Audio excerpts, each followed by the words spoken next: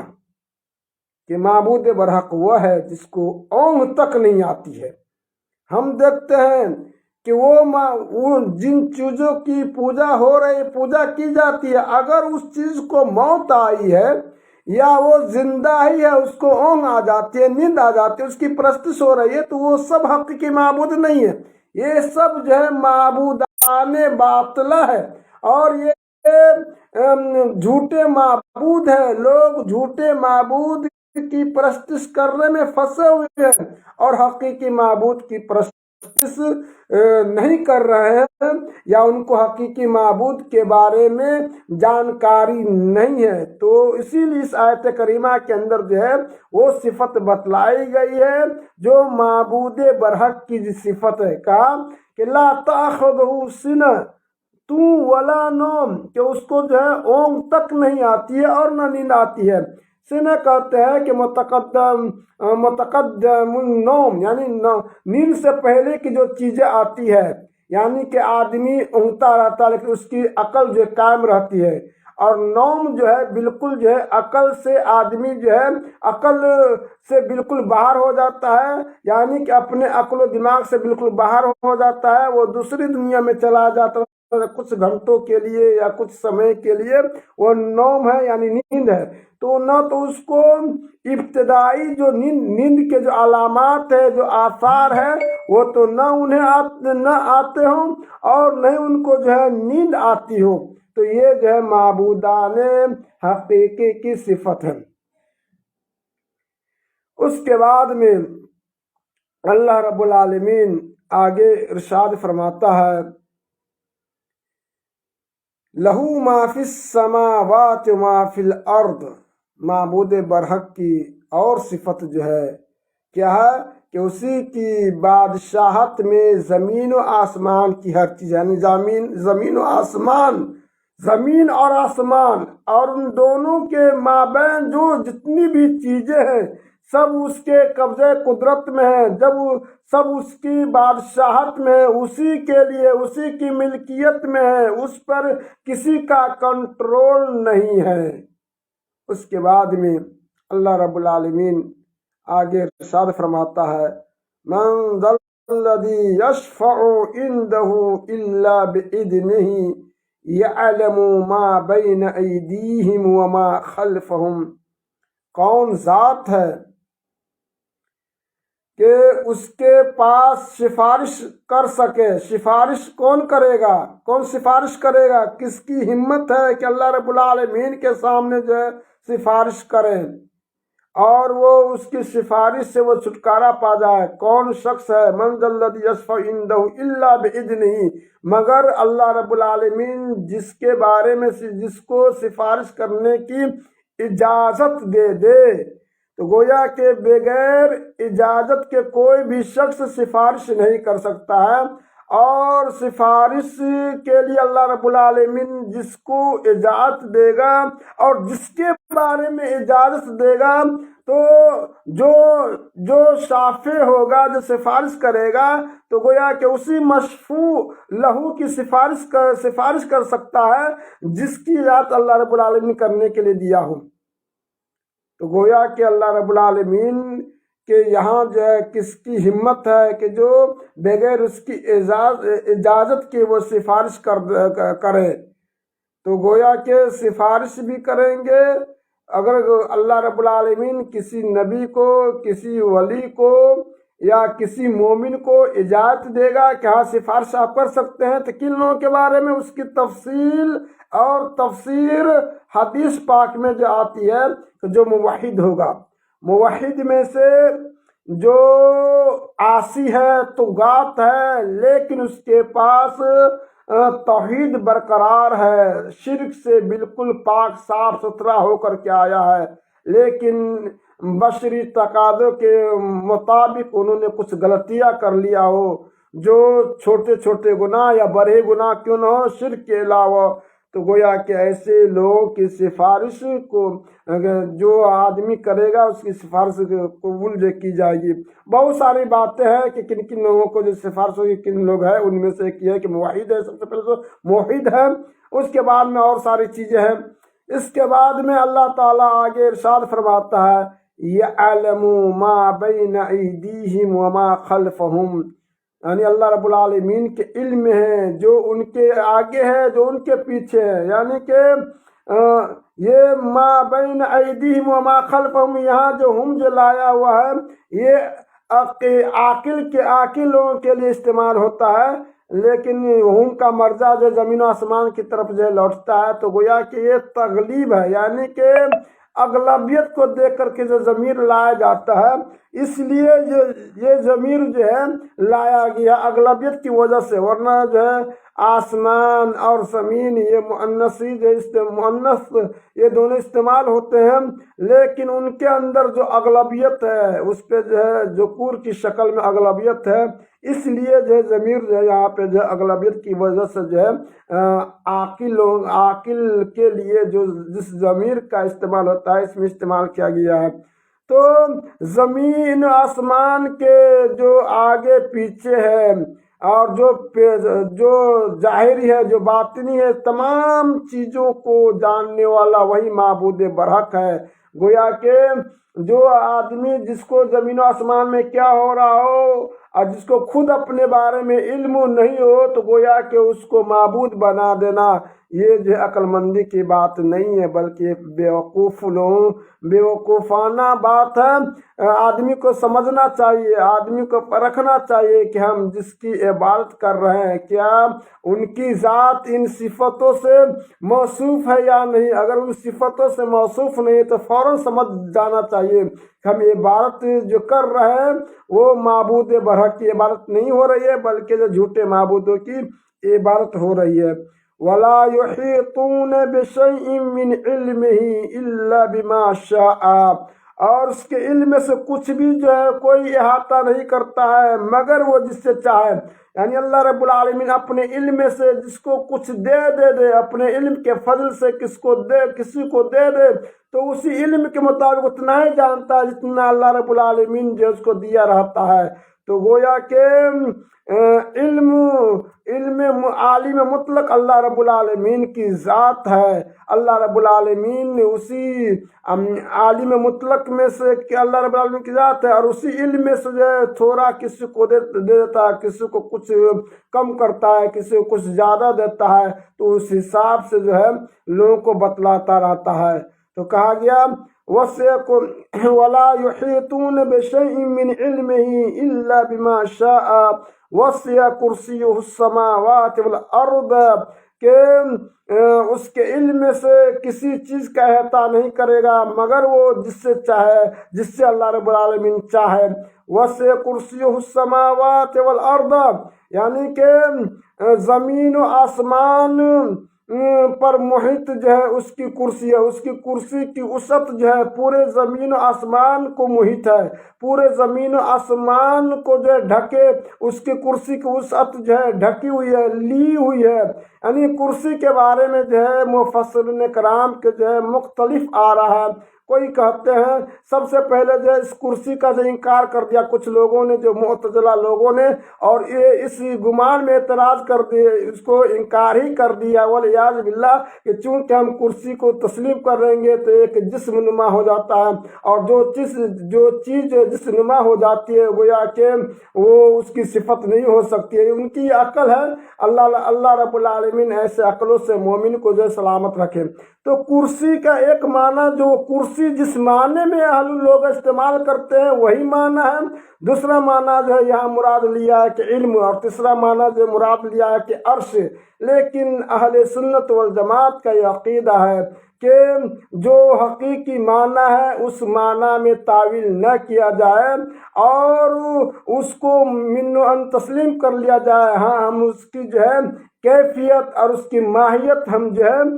نہیں بتلا سکتے ہیں، اس لیے کہ کیفیت اور ماہیت اللہ رب العالمین نے نہیں بتلائی کرسی کیسی ہے اور کس طرح سے ہے۔ تو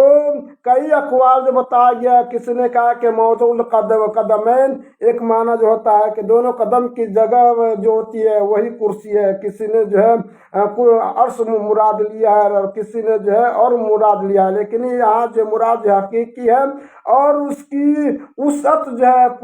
یعنی زمین و آسمان پہ جو ہے، زمین آسمان پہ محیط ہے، زمین آسمان کو محیط ہے، گھیرے ہوئے ہیں، یعنی کہ اس کی